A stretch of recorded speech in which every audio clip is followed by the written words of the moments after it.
What's up everybody? Welcome back to another video on the channel. Unbound here, and today we are going to do something a little different. As iterated in the title and thumbnail, I am doing a scenario kind of video. What if the Straw Hats entered the Dark Continent? I love doing these kinds of things, so hopefully you guys will like this as well. Whether or not or so, I will keep making these kinds of videos, maybe vice versa or involving a different series, but regardless, this is what we're going to do today. Now, while the title is very specific, the purpose of this video and future similar ones is to take the Straw Hat Pirates, or whoever is the topic of the video, and put them into a different series to essentially translate them into the said series. I want to start doing more of these kinds of videos. I still want to do my narrative discussion videos, but I want to do some more fun interactive kinds of videos as well. In this case, I will be taking the protagonist of One Piece along with his crew and throwing them into the world of Hunter x Hunter. I said I wanted to make more Hunter x Hunter videos as I love the series and I love One Piece, so I can knock both of them out in this video. If you want to see me do this with some other kinds of series, go ahead and throw it into the comment section below. If it's a series I haven't read, I'll throw it on the reading list and check it out. Before we get started, let's go over some. I do not personally use Hisoka's personality test for two reasons. For one, I know a lot of people like to use it to identify characters for potential nin types and such. However, I think a lot of people forget it is something that is decided arbitrarily by him. It's not based on any system, fact, or study. This, combined with my second point, is that I personally don't want to. I'll keep it as honest as possible. Aside from not wanting to abide by an arbitrary system based on personality, there might be some times where I want to make something else aside from the obvious just to keep the video more lively. Now, with all that out of the way, let's begin. Straw Hat Luffy. From a small town called Fuchsia Village lives a small kid named Monkey D. Luffy, an energetic, lively boy who has spent most of his life dreaming of being a hunter. Having been inspired by a previous hunter named Red Hair Shanks, he understands mostly what it means to be a hunter, to live by your own means, to use your status and gifted freedom to explore out and quench one's heart.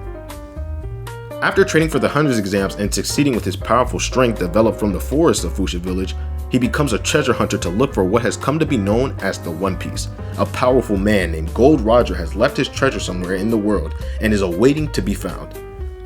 After the exams, however, he meets a man named Silvers Rayleigh, who has taken a liking to Luffy and decides to teach him nin after he passes the hunter's exam. Now, let's look at the set of nin ability Luffy has constructed. Luffy in this scenario turns out to be a specialist. Yes, I know the popular answer is that he would be an enhancer, but refer back to my previous rules. I want to make something that isn't so obvious. I want to give you a better reason to have watched this video as opposed to just wanting to hear what you already have known. Here, he's a specialist. Well, since you made him a specialist instead of an enhancer, what kind of abilities he's gonna have? Thank you, user 37519086632. I am so glad you asked.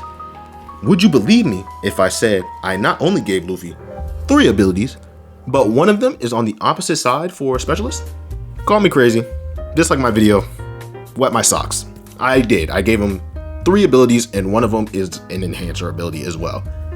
Now granted, I didn't do it all willy-nilly. I thought that if I were to justify something like this, at least I could provide a in-narrative reason for doing such.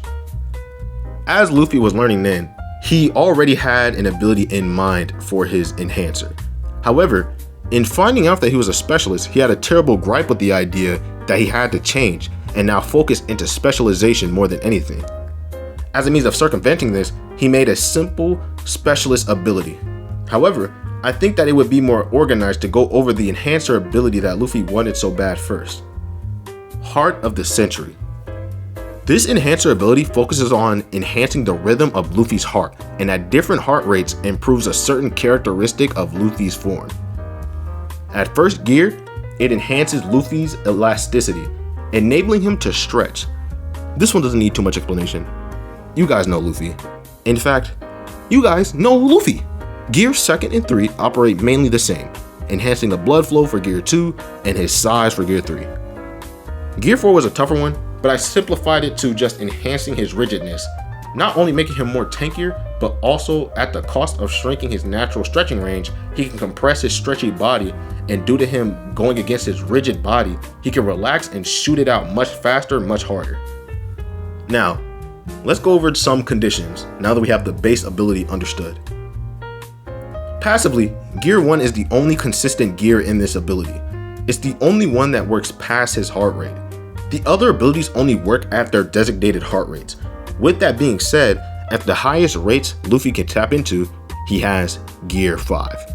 A simple concept, it is simply the form that allows Luffy to use all his previous gears at once at the highest proficiency. The proficiency level being one thing that will be discussed later on in this video. So what are the costs and limitations of this Hatsu? There are two major drawbacks for this Hatsu: time and energy consumption.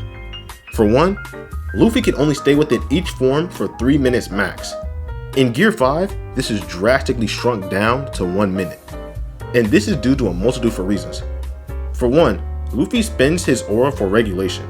Particularly after the fact, if Luffy were to deactivate his ability spontaneously at a high heart rate, his heart wouldn't have the Nen protection and more than likely, probably just blow up. As such, a function in his ability is to automatically slow it to a regular pulse beforehand. Secondly, as the heart rate increases, so does the cost of maintaining it, sort of tying in with the cost. Luffy's ability at its core has the primary ability, which is pumping his heart, and a variable secondary ability, which is the ability waiting for him at that heart rate. Funding both of these abilities obviously puts a huge strain on his overall stamina. For these last weaknesses given, I use this to explain Luffy's constant being able to fall out of Gear 5 and having a huge stamina toll, but being able to start it back up and go back in it. There's not much of a risk when it comes to him using Gear 5, that we know of at least. I know with his previous gears, he was losing his lifespan, and with Gear 3, he would shrink, Gear 4, and he would lose it all entirely. But I just decided to categorize it all into one weakness as opposed to having a separate weakness each one. To give some more narrative, Luffy obviously spends more time on developing this ability. It got easier through time, but has still taken a long time to develop this Hatsu. I would assume Luffy would have to go on a 2-year time skip to try and develop this ability. It is not only an unmastered ability, it is one that Rayleigh has actively pushed back against due to the following weakness.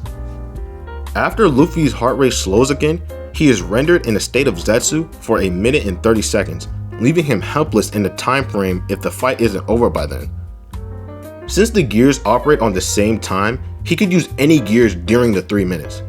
However, for each gear used during this 3 minutes, an additional 30 seconds is added to this cooldown.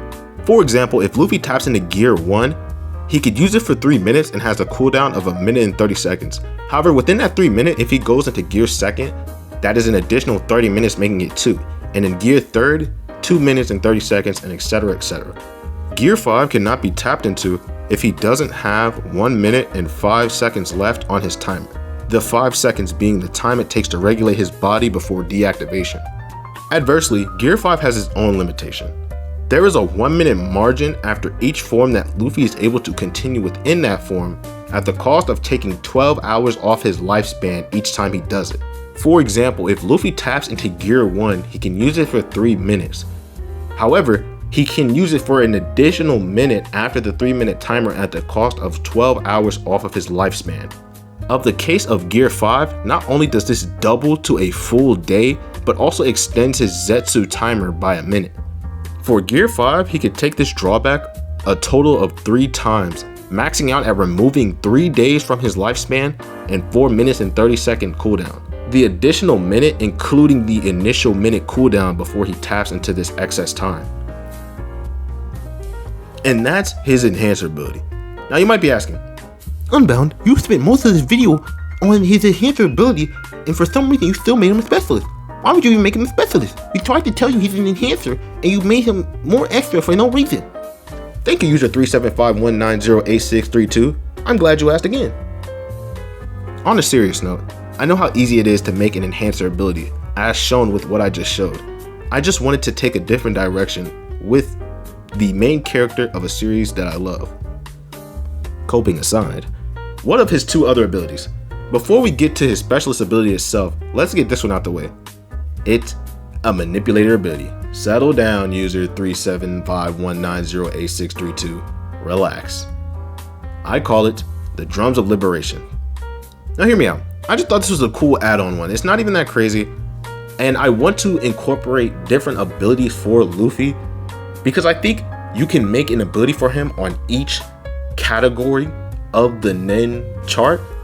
But I only added these 3. I could make a part 2 with the other ones, but we'll just wait.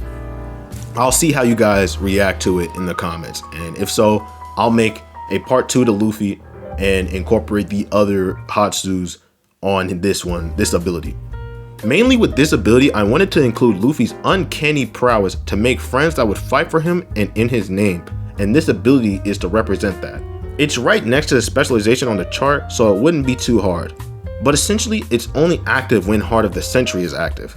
Luffy's Heart of the Century ability is a loud one. This has the inherent weakness of removing any stealth involved when having this ability, which isn't too out of character for Luffy as we can see with Wano. However, for his allies that can hear this ability, they gain a moderate boost to their Nen reserves and their Nen control. This means their MAP, or maximum aura power, and their AAP, their actual aura power, increase. If you got what those terms means, it basically means they have more Nen and can put more Nen into their attacks. I recommend you watch a Nen explanation video. I don't think I'd make one because there's countless on YouTube. Unless you guys ask for it, then I probably won't make it. Pretty simple. Something I wanted to add to his lore as the sun god Nika. Finally, for his actual specialist ability, which might come off as underwhelming given what was given for Luffy's enhancer ability, I named this ability Calling of the Sun God. Simply put, for each gear that Luffy's in, his efficiency for the other Nen types increases as well. So let's look at his enhancer ability Heart of the Century to fully see what this means. For specialist, and in turn Luffy, enhancement is only 40% efficiency when it comes to trying to master it. With this ability, it would increase to 50% efficiency at his first gear, 60 for second, 70 for third, 80 for fourth, and maxing out at 100 for fifth. If you're going to retinker this ability, I would understand maxing it out at 90, but I just did this to keep this simple, as well as to represent that Gear 5 is his strongest form as it is in the series. For similar abilities, they would cap out much earlier. So in manipulation is 80% for a specialist, it would be 90 at first, then 100 at second, and it'll maintain there for the next gears. With this ability, Luffy is able to make any kind of ability that he wants across the Nen chart, which I think represents his idea and aspects of freedom that he represents within the show. Everyone can get the idea that Luffy represents the general idea of freedom, and I think having freedom across the Nen chart to make any ability that he wants to fight at his peak, to fight how he wants to, is what this ability, his specialist given ability, allows him to do. So that's all I really have for the captain. I know most of you guys may not mess with how I made his ability or even made him a specialist, but you know what? Who cares? This year, Unbound is going to win. I am going to do more than I did last year, as last year I wanted to really progress with this channel, but this year I'm going to get this done. More importantly, let me know what you guys would have done. I'd love to hear it. In the making of this video, this Luffy section became so much longer, I've decided to section off different crewmates in groups. So next time, you guys will get the rest of the groups in different sections. Feel free to leave any other video ideas or similar ideas or general things for me to check out. I hope you guys have a good one, and I hope you guys stay to see that this year will be better than last year.